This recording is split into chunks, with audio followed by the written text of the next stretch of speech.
नमस्कार, India TV देख रहे हैं आप। आपके साथ मैं हूं गौनिका अरोड़ा और बुलेटिन की शुरुआत इस वक्त की बड़ी खबर से करते हैं। मोदी सरकार में मंत्री रहे जिन नेताओं को आगामी लोकसभा चुनाव का टिकट नहीं मिला है, उन्हें प्रधानमंत्री मोदी ने एक सलाह दी है। सूत्रों के मुताबिक मोदी ने कहा है कि नेताओं को पहले की तरह ही अपनी जिम्मेदारी का निर्वहन करना चाहिए, क्योंकि अगली सरकार के गठन तक वो मंत्री हैं, इसीलिए मंत्री के तौर पर वो अपना काम करते रहें। मोदी ने कहा कि देश की सेवा कहीं भी रहकर की जा सकती है, फिर चाहे मंत्री का पद हो, संगठन के पदाधिकारी या फिर आम कार्यकर्ता की तरह।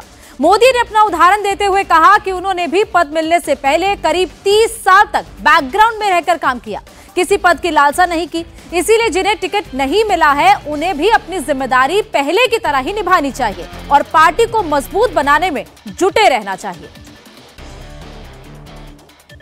और इसी खबर पर हमारे पॉलिटिकल एडिटर देवेंद्र पराशर हमारे साथ जुड़ चुके हैं। देवेंद्र, प्रधानमंत्री का ये संदेश उन मंत्रियों के लिए कितना बड़ा एक कहें सपोर्ट सिस्टम उनको दिया गया है, क्योंकि जाहिर तौर पर टिकट नहीं मिला है तो निराशा तो होती है, लेकिन प्रधानमंत्री ने यह भी कहा कि आप अपना कर्तव्य ना भूलें।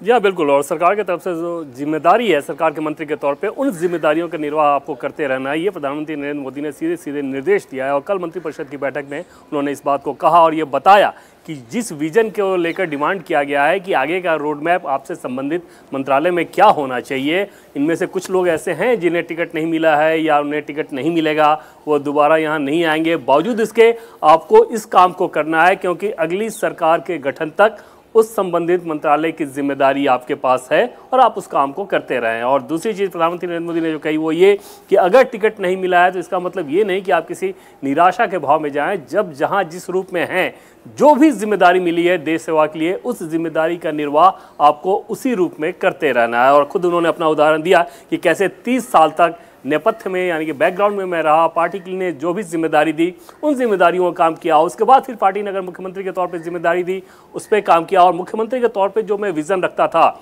देश के प्रधानमंत्री के तौर पे मैं और आगे की सोचता हूँ, ज़्यादा दूर की सोचता हूँ और उस लिहाज से उस जिम्मेदारी का निर्वाह कर रहा हूँ। पीएम मोदी ने जो एक और महत्वपूर्ण बात कही वो ये कहा कि राम मंदिर के दरमियान दक्षिण भारत के मंदिरों में जब वो प्रार्थना के लिए जाते थे, पूजा प्रार्थना के लिए, वहाँ भी उन्हें ये महसूस होता था कि अयोध्या में राम मंदिर को लेके दक्षिण भारत के राज्यों में भी किस प्रकार से संवेदनाएं हैं और वो पूरे उफान पर हैं।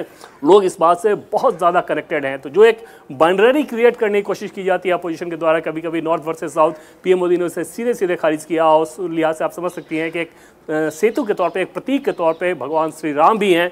जो अयोध्या में राम मंदिर बना, पूरे देश में उस रूप में माहौल रहा। चुनावी तौर पे उन्होंने इस बात को कहा कि इस बार बीजेपी जब दक्षिण भारत के राज्यों में जब प्रदर्शन आएगा, चुनाव के नतीजे आएंगे, तो लोगों को हैरानी होगी। बीजेपी दक्षिण भारत के राज्यों में भी बहुत अच्छा करने वाली है, चाहे वो तमिलनाडु हो या फिर आंध्र प्रदेश हो या दूसरे के दक्षिण के राज्य।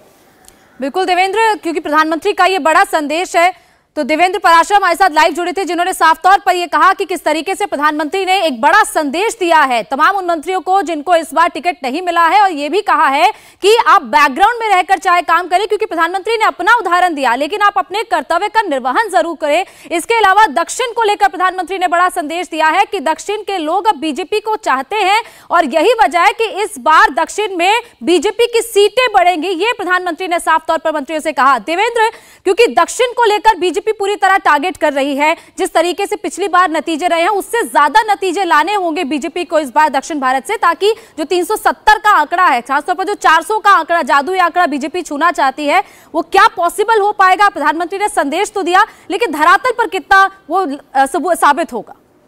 निश्चित तौर पर प्रधानमंत्री नरेंद्र मोदी ने जो संदेश दिया वो इसी रूप में था कि केंद्र सरकार की जो कल्याणकारी योजनाएं हैं, ये जो हमारा विजन है, इस विजन का असर दक्षिण भारत में भी दिखेगा। दूसरा जो उन्होंने उदाहरण दिया वो ये बताया कि जब अयोध्या में भव्य राम मंदिर का शुभारंभ हो रहा था, प्राण प्रतिष्ठा हो रही थी मंदिर में मूर्ति की, तो उस समय जब दक्षिण भारत के राज्यों में वो प्रार्थना के लिए गए थे, पूजा पाठ के लिए गए थे, तो हालांकि मकसद प्रार्थना पूजा पाठ का था, लेकिन वहाँ पर लोगों के अंदर करंट समझ में आ रहा था कि अयोध्या में भगवान श्री राम को लेकर किस प्रकार से वहाँ भी संवेदनाएं उसी रूप में, उसी उफान में है जिस प्रकार से नॉर्थ इंडिया में है। और पीएम मोदी ने इस बात को बताया कि किस रूप में दक्षिण भारत के राज्यों में भी उत्साह था, वहाँ के लोगों के भीतर उत्साह था भगवान श्री राम के मंदिर को लेकर। और समझा जा सकता है कि इस तरह के माहौल को, इस तरह करंट को भांपने में पीएम मोदी बहुत सफल रहते हैं। उन्होंने इस बात को भी कहा कि चाहे तमिलनाडु हो, आंध्र प्रदेश हो, तेलंगाना हो, इन सभी राज्यों में बीजेपी बहुत बेहतर प्रदर्शन करने जा रही है, इसका उन्हें पूरा भरोसा है, पूरा विश्वास है। और आप देख भी रही हैं कि दक्षिण भारत पर बीजेपी ने इस बार पूरा फोकस किया, उस लिहाज से ही कि जिस 370 के आंकड़े की बात पीएम मोदी ने कही, बीजेपी के लिहाज से 400 के आंकड़े के लिहाज से, एनडीए के लिहाज से, तो जिन राज्यों में आप सेचुरेशन पर हैं वहां से तो ये बढ़ नहीं सकता, तो ये दक्षिण भारत के राज्यों से ही बढ़ाया जा सकता है या पूर्वोत्तर में कुछ सीटें बढ़ाई जा सकती है। तो उन सब चीज़ों के लिए पार्टी के तौर पर बीजेपी कोशिश कर रही है और प्रधानमंत्री नरेंद्र मोदी अपने विजन के तौर पर, देश के प्रधानमंत्री के तौर पर पूरे देश को लेकर योजनाएं बनाते हैं। जिस विकसित भारत की बात कर रहे हैं और जो 6 प्रेजेंटेशन वहाँ पे हुए थे उसमें भी ये था कि देश के अलग अलग हिस्सों में अगर आपको डेवलपमेंट आगे लेके जाना है तो किस रूप में लेकर जाना है। और जो प्रेजेंटेशन था गोनी का वो इतना बारीक था, जैसे उसमें यह भी था कि 2047 में आपके पास बुजुर्ग आबादी कितनी होगी और अगर वो बुजुर्ग आबादी उतनी है तो उसके लिए किस प्रकार का इंफ्रास्ट्रक्चर होना चाहिए उस समय, उस इंफ्रास्ट्रक्चर के लिए अभी हमें क्या काम करना है। आप सोचें कि इतनी बारीकी के साथ ये प्रेजेंटेशन सरकार के स्तर पर शायद ही दुनिया में कोई और उदाहरण हो कि आप इतना लंबा सोचते हो, इतने लंबे विजन को रखते हैं और न सिर्फ विजन रख रहे हैं बल्कि उसके एक एक स्टेप को आपने तय कर लिया है। तो कल के 8.5-9 घंटे की बैठक में इन सारी चीज़ों पर चर्चा हुई और निश्चित तौर पर दिलचस्प ये रहा कि प्रधानमंत्री नरेंद्र मोदी ने उन मंत्रियों को एकदम से एक तरह से निर्देश दिया है कि भले ही आपको पार्टी ने फैसला किया हो कि चुनाव नहीं लड़ना है, लेकिन जब तक मंत्री हैं अपनी जिम्मेदारियों का निर्वाह करते रहें। बिल्कुल देवेंद्र, प्रधानमंत्री का ये संदेश जाहिर तौर पर उन मंत्रियों के लिए बहुत बड़ा संदेश है, क्योंकि जाहिर तौर पर उन मंत्रियों को टिकट तो नहीं मिला है, लेकिन पार्टी को चुनाव लड़वाने के लिए, पार्टी को जिताने के लिए उनको जाहिर तौर पर ग्राउंड पर जाकर काम जरूर करना है। बहुत बहुत शुक्रिया देवेंद्र पूरी जानकारी के लिए।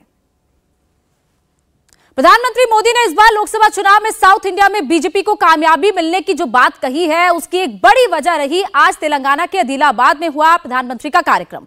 मोदी ने आज अदिलाबाद में 56,000 करोड़ की योजनाओं का शिलान्यास और उद्घाटन किया। यहां मोदी ने राम मंदिर बनाने में दक्षिण भारत के योगदान को याद किया, लेकिन सबसे ज्यादा चर्चा में रहा लालू यादव को दिया गया उनका जवाब। दरअसल लालू ने कल कहा था कि मोदी परिवारवाद पर इसलिए हमला करते हैं क्योंकि उनका कोई परिवार नहीं है। आज मोदी ने उसका जवाब दिया।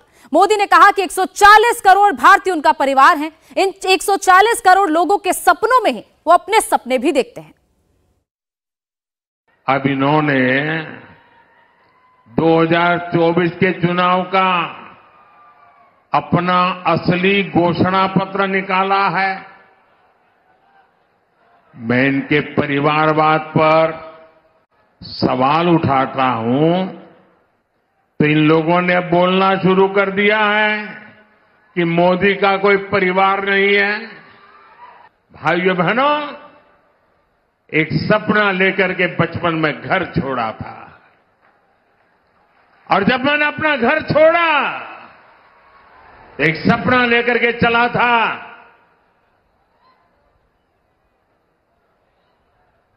कि मैं देशवासियों के लिए जीऊंगा।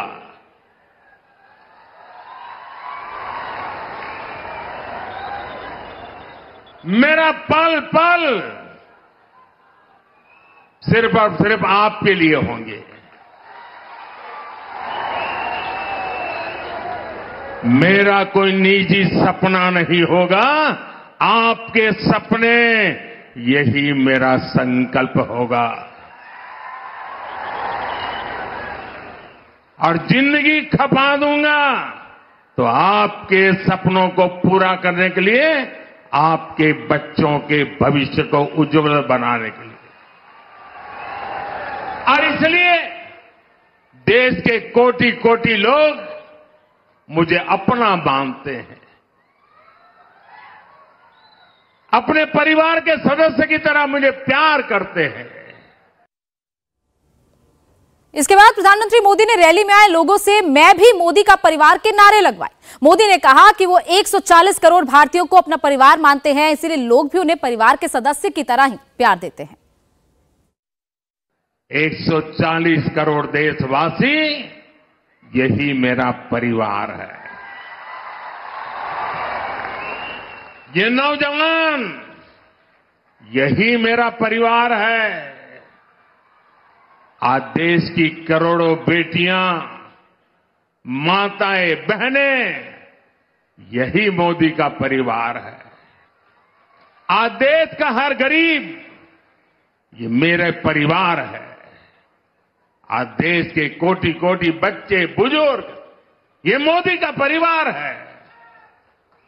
जिसका कोई नहीं है वो भी मोदी के हैं और मोदी उनका है। मेरा भारत, मेरा परिवार। मेरा भारत, मेरा परिवार, यही भावनाओं का विस्तार लेकर के मैं सपनों को संकल्प के साथ सिद्ध करने के लिए आपके लिए जी रहा हूं, आपके लिए जूझ रहा हूं और आपके लिए जूझता रहूंगा। आज पूरा देश एक सुर में कह रहा है, मैं हूं मोदी का परिवार, मैं हूं मोदी का परिवार, नेने मोदी कुटुंबम। आप भी मेरे साथ बोलिए, मैं हूं मोदी का परिवार, मैं हूं, मैं हूं, मैं हूं, मैं हूं नेने मोदी कुटुंबम, नेने नेने। वहीं प्रधानमंत्री मोदी के इस भाषण के बाद बीजेपी ने मैं भी मोदी का परिवार कैंपेन को युद्ध स्तर पर शुरू कर दिया है। अमित शाह, नितिन गडकरी, जेपी नड्डा और पीयूष गोयल जैसे सीनियर मंत्रियों और नेताओं ने ट्विटर अकाउंट में अपने नाम के आगे मोदी का परिवार लिख लिया है। उनके ट्विटर अकाउंट की तस्वीरें आप देख रहे हैं, जहां पर प्रधानमंत्री नरेंद्र मोदी ने जब मैं हूं मोदी का परिवार ये नारा दिया, उसके बाद से सभी नेताओं ने अपने ट्विटर बायो को बदल लिया। बीजेपी इस मुद्दे को किस तरह बड़ा इलेक्शन इशू बनाना चाह रही है, इस बात पर बात करने के लिए चलते हैं हमारे संवाददाता निर्णय कपूर के पास। निर्णय, ये प्रधानमंत्री ने जो नारा दिया है मैं हूं मोदी का परिवार, तो लोगों से एक पर्सनल कनेक्ट प्रधानमंत्री बनाना चाह रहे हैं, ये कितना कामयाब होगा? क्योंकि तमाम नेताओं ने भी अब उसको एक कैंपेन की तरह चलाना शुरू कर दिया है। देखिए गोनिका, एक तरह से हम ये कह सकते हैं कि 2024 का जो चुनाव है इस मोड से पूरी तरह इमोशनल ट्रैक पर चला जाएगा, क्योंकि आप देखिए सीधे सीधे प्रधानमंत्री नरेंद्र मोदी को जब टारगेट किया गया है, जब भी ऐसा हुआ है पास्ट में भी अगर देखें तो उन्होंने अपने चेहरे को आगे रखते हुए एक इमोशनल कनेक्ट बनाया पब्लिक के साथ, आम वोटर्स के साथ, और उसका फ़ायदा अगर आप देखें तो हमेशा मिला है। सबसे पहले हम बात करेंगे 2019 के चुनाव में जिस प्रकार से मैं भी चौकीदार का कैंपेन चलाया गया था। आपने देखा था राहुल गांधी ने एक स्लोगन दिया था, चौकीदार चोर है, और काफ़ी उसको एम्पलीफाई करने की कोशिश की थी, एक माहौल बनाने की कोशिश की थी। लेकिन आपने देखा कि उसको काउंटर करने के लिए उस वक्त मैं भी चौकीदार का जो कैंपेन लॉन्च किया गया था उससे काफ़ी ज़्यादा एक इमोशनल कनेक्ट बना था प्रधानमंत्री नरेंद्र मोदी का, और जिसका आपने देखा परिणामों में क्या असर हुआ। बीजेपी 300 से ज़्यादा सीटें जीत गई। और अगर आपको मैं बताऊं कि जो ये मैं भी चौकीदार का कैंपेन था, ये ट्विटर के ऊपर उस वक्त सबसे ज़्यादा रीच वाला कैंपेन था, और वो भी ज़ीरो प्रमोशन और सेल्फ जनरेटेड जो वायरल कैंपेन्स होते हैं उस कैटेगरी में ये सबसे बड़ा कैंपेन था उस टाइम पे।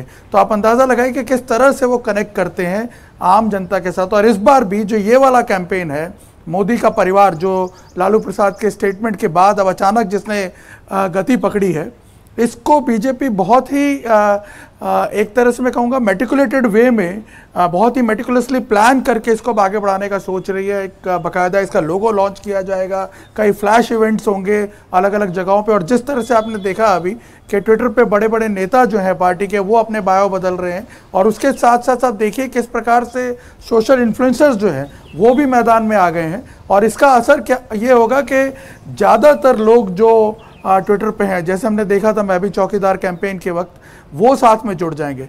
बात यहाँ पे ख़त्म नहीं होती। आप इसके अलावा अगर देखें 2014 में चाय वाला कैंपेन जो शुरू हुआ था, चाय पे चर्चा, आपने देखिए किस प्रकार का इम्पैक्ट उसका बना था, लोगों के साथ किस प्रकार कनेक्ट हुए थे प्रधानमंत्री मोदी, और एक उनके प्रति सिंपैथी जो थी लोगों की वो बनी थी। हालांकि माहौल एक और बना हुआ होता है, लेकिन मोदी उसमें एक फ्लेवर ऐड कर देते हैं इस तरह से इमोशनल इश्यूज़ को लोगों के साथ जोड़ के। अगर हम देखें 2007 का इनफैक्ट मुझे चुनाव याद आ रहा है इस वक्त, जो कि एक तरह से कहा जा सकता है कि सबसे टफ चुनाव था गुजरात के मुख्यमंत्री के तौर पर नरेंद्र मोदी के लिए। कोई मुद्दा नहीं था और एंटी इनकम्बेंसी पहली बार वो फेस कर रहे थे। और उन दिनों में अगर आप देखें गुजरात में केशुभाई पटेल का जो विरोध था, उसने उस एंटी इनकम्बेंसी की जो फीलिंग थी उसको और चरम सीमा पर ला दिया। और मुझे याद है कि मोदी ने एक कैंपेन लॉन्च किया था, मैं भी मोदी, और मोदी मास्क इंट्रोड्यूस किए गए थे, और उसी दौरान सोनिया गांधी का स्टेटमेंट आया था मौत का सौदागर वाला, और आपने उसके बाद देखा होगा जो है वो एक तरह से इतिहास के पन्नों में दर्ज हो गया। उसको बकायदा पूरी तरह क्लब करके जिस तरह से लोगों के बीच में पहुंचाया गया जी, आप देखेंगे कि 2007 में जब कोई मुद्दा नहीं था, उस दौरान उस माहौल में मोदी ने खुद का चेहरा जो है उसको इस तरह आगे रखा, और वो चुनाव जो है पूरी तरह कन्विंसिंगली जीता उन्होंने। इसी प्रकार से 2017 में अगर आप देखें, एकदम नेगेटिव माहौल था पूरे गुजरात में, ऐसा लग रहा था कि बीजेपी की सरकार गिर जाएगी इस बार, और उन्हीं आंदोलनों के बीच में जो जातिगत आंदोलन चल रहे थे, उसी के बीच में एक कैंपेन शुरू हुआ था कि गुजरात में विकास की झूठी तस्वीर दिखाई जा रही है, और तब भी अगर आपने देखा हो नरेंद्र मोदी ने हेड ऑन लिया था और उन्होंने कैंपेन लॉन्च किया था हूँ छू गुजरात का जी, जो अपने नाम पे उन्होंने चलाया, और जिसके साथ बाद में हमने देखा कि आम लोग जुड़ते चले गए। बिल्कुल निर्णय यही वजह है कि प्रधानमंत्री, आपने जिस तरीके से कहा, फ्लेवर ऐड करते हैं, और विपक्ष खुद ही एक तरीके से कहा अपने पैर पे कुल्हाड़ी मारता है जब प्रधानमंत्री पर इस तरीके से पर्सनल अटैक करने लगता है, क्योंकि बीजेपी उसको जाहिर तौर पर अपने फेवर में कन्वर्ट कर लेती है। जैसे हम देख रहे हैं कि मैं हूं मोदी का परिवार, इसको बीजेपी ने अब एक ट्रेंड की तरह, खासतौर पर ट्विटर ही नहीं बल्कि कई सोशल मीडिया प्लेटफॉर्म पर ही देखने को मिलेगा। बहुत बहुत शुक्रिया निर्णय पूरी जानकारी के लिए।